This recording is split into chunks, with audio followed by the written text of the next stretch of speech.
نحمدہ ونصلی علی رسول الکریم اما بعد اعوذ باللہ من الشیطان الرجیم بسم اللہ الرحمن الرحیم یا ایھا الذین آمنوا اذا قمتم الی الصلاۃ فاغسلوا وجوہکم وایدیکم الی المرافق وامسحوا برؤوسکم وارجلکم الی الکعبین وَإِن كُنتُمْ جُنُبًا فَاطَّهِّرُوا وَإِن كُنتُم مَّرْضَىٰ أَوْ عَلَىٰ سَفَرٍ أَوْ جَاءَ أَحَدٌ مِّنكُم مِّنَ الْغَائِطِ أَوْ لَامَسْتُمُ النِّسَاءَ فَلَمْ تَجِدُوا مَاءً فَتَيَمَّمُوا صَعِيدًا طَيِّبًا فَامْسَحُوا بِوُجُوهِكُمْ وَأَيْدِيكُم مِّنْهُ مَا يُرِيدُ اللَّهُ لِيَجْعَلَ عَلَيْكُم مِّنَ الْحَرَجِ ولكن يريد ليطهركم وليتم نعمته عليكم لعلكم تشكرون۔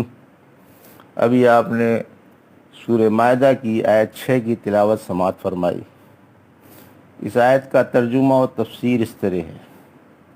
ترجمہ: اے ایمان والو، جب تم نماز کے لیے کھڑے ہو تو اپنے چہروں کو اور کوہنیوں کے ہاتھوں کو دھو لو اور اپنے سروں کا مسح کر لو اور پیروں کو ٹخنوں سمیت دھو لو، اور اگر تم ناپاک ہو تو غسل کر لو، اور اگر تم بیمار ہو یا سفر میں ہو یا تم میں سے کوئی قضائے حاجت سے آیا ہو یا تم نے عورتوں سے مباشرت کی ہو، پھر تم پانی نہیں پاؤ تو پاکیزہ مٹی سے تیمم کر لو اور اسے اپنے چہروں اور ہاتھوں پر مل لو۔ اللہ پاک تم پر تنگی ڈالنا نہیں چاہتا بلکہ تمہیں پاک رکھنا چاہتا ہے تاکہ تم پر اپنی نعمت پوری کر دے۔ یہ ترجمہ تھا سورہ مائدہ کی آیت 6 کا۔ اس کی تفسیر: وضو کا بیان،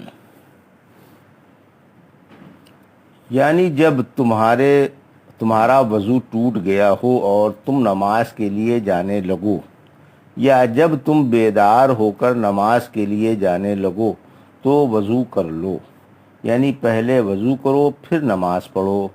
بریدہ رضی اللہ عنہ فرماتے ہیں نبی کریم صلی اللہ علیہ وسلم ہر نماز کے لیے وضو کیا کرتے تھے۔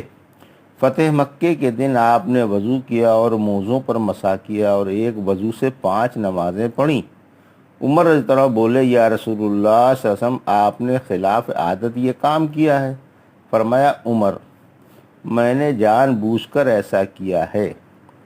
فضل رحمۃ اللہ علیہ بن مبشر فرماتے ہیں کہ میں نے جابر بن عبداللہ رضی اللہ تعالیٰ عنہ کو دیکھا، انہوں نے ایک وضو سے 5 نمازیں پڑھیں، پھر جب پیشاب کرتے یا وضو ٹوٹ جاتا تو وضو کر کے اپنے وضو کے بچے ہوئے پانی سے موزوں پر مسح کر لیتے۔ میں نے پوچھا، کیا تم اپنی رائے سے ایسا کرتے ہو؟ فرمایا، نہیں، بلکہ میں نے رحمت عالم صلی اللہ علیہ وسلم کو ایسا کرتے ہوئے دیکھا ہے اور میں آپ کی طرح کرتا ہوں۔ وضو میں نیت واجب ہے۔ عمر والی حدیث میں ہے کہ عمل نیتوں پر ہے اور ہر ایک کے لیے وہی ہے جس کی اس نے نیت کی ہو۔ وضو سے پہلے بسم اللہ پڑھنے کا حکم۔ وضو کرتے وقت بسم اللہ پڑھنے کا حکم ہے۔ صحابہ رضی اللہ عنہ کی ایک جماعت سے یہ حدیث آئی ہے کہ اس کا وضو نہیں جس نے وضو پر اللہ کا نام نہ لیا ہو۔ ہاتھ کا برتن میں داخل کرنے سے پہلے دھونا مستحب ہے اور سو کر اٹھنے کے بعد تو دھونے کی تاکید ہے۔ ابو ہریرہ رضی اللہ عنہ والی مرفوع حدیث میں ہے، جب کوئی نیند سے بیدار ہو تو ہاتھ 3 دفعے دھونے سے پہلے برتن میں داخل نہ کرے، کیونکہ اسے کیا معلوم کہ اس کے ہاتھ نے کہاں کہاں رات گزاری۔ وضو میں کلی کرنا اور ناک میں پانی ڈالنے کا حکم۔ صحیح حدیثوں سے نبی اکرم صلی اللہ علیہ وسلم سے ثابت ہے کہ جب آپ وضو کرتے تو کلی بھی کرتے اور ناک میں پانی بھی ڈالتے۔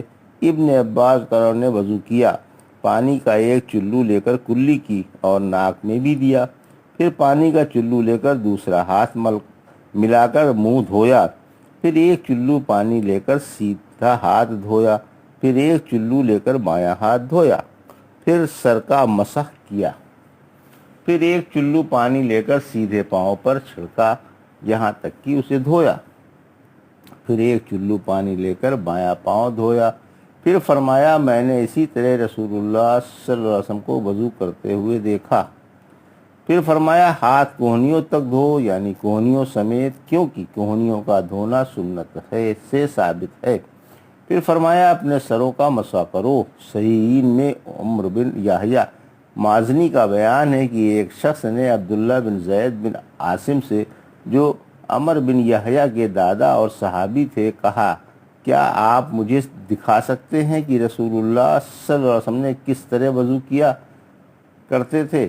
بولے ہاں دیکھو۔ چنانچہ پانی منگایا اور ہاتھوں پر ڈال کر 2 بار ہاتھ دھوئے، پھر کلی کی اور ناک میں 3 دفعے پانی دیا اور 3 دفعے منہ دھویا، پھر دونوں ہاتھ منہ میں کوہنیوں کے اور 2 دفعہ دھوئے، پھر دونوں ہاتھوں سے سر کا مسح کیا، ہاتھوں کو پیچھے سے سامنے لائے اور سامنے سے پیچھے لے گئے، ابتدا سامنے سے کی اور پھر انہیں گدی تک لے گئے، پھر انہیں لوٹا کر اسی جگہ لے آئے جہاں سے ابتدا کی تھی، پھر دونوں پاؤں دھوئے۔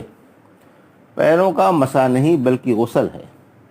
پھر فرمایا پاؤں ٹخنوں تک دھو۔ وضو میں پاؤں دھونے صحیح مرفوع حدیث سے ثابت ہے، البتہ موزہ پہنا ہو تو اس پر مسح کرنا سنت ہے۔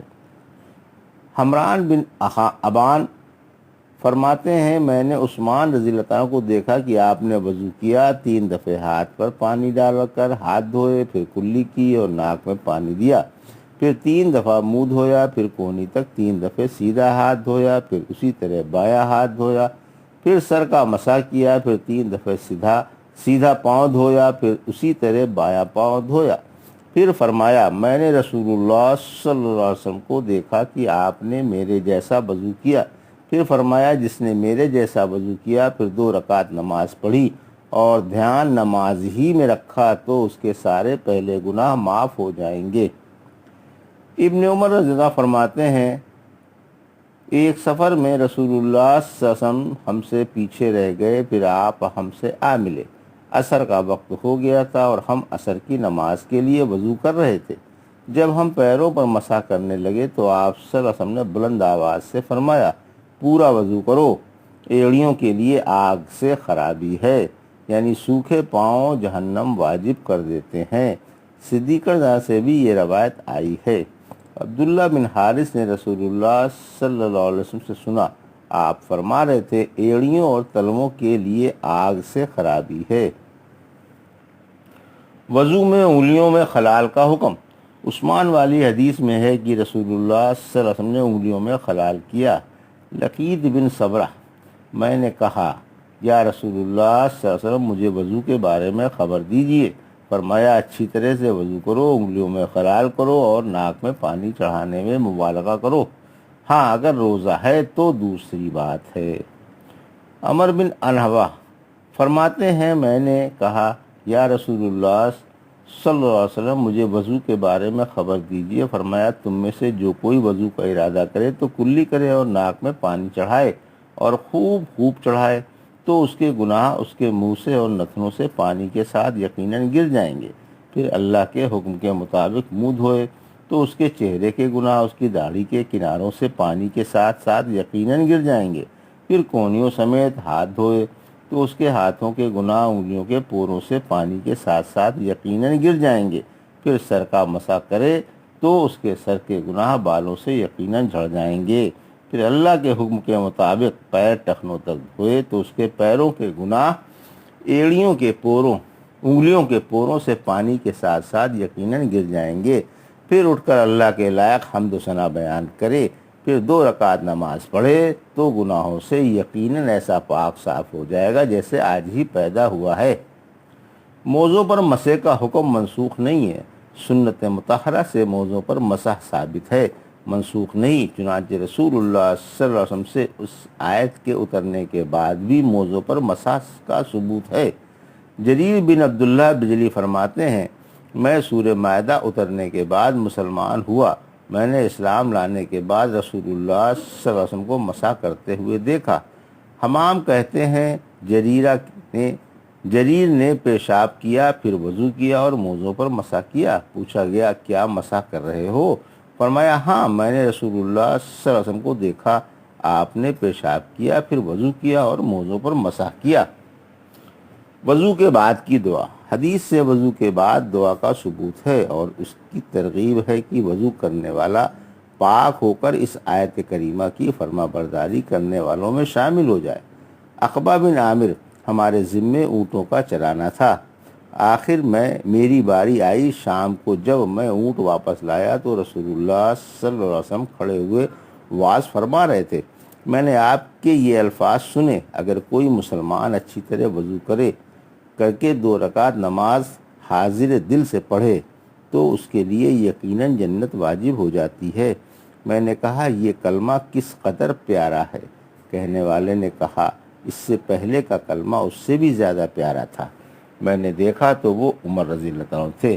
بولے معلوم ہوتا ہے کہ تم ابھی آئے ہو، اس سے پہلے آپ نے فرمایا تھا کہ تم میں سے جو کوئی وضو کر کے اشہد ان لا الہ الا اللہ وان محمد عبدہ ورسولہ کہے تو بلا شبہ اس کے لیے جنت کے 8 دروازے کھول دیے جاتے ہیں کہ جس میں سے چاہے جنت میں چلا جائے۔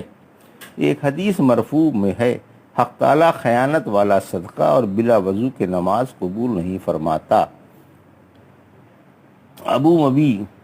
ابو ملی ہندلی کے والد فرماتے ہیں میں ایک گھر میں رسول اللہ صلی اللہ علیہ وسلم کے ساتھ تھا۔ میں نے آپ سے سنا آپ یہ فرما رہے تھے کہ حق تعالیٰ بے وضو کی نماز کو اور چوری کے صدقے کو قبول نہیں فرماتا۔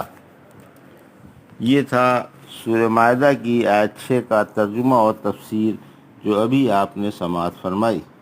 بارک اللہ لی ولکم فی القرآن الحکیم ونفعنا ایاکم بآیات الذکر الحکیم۔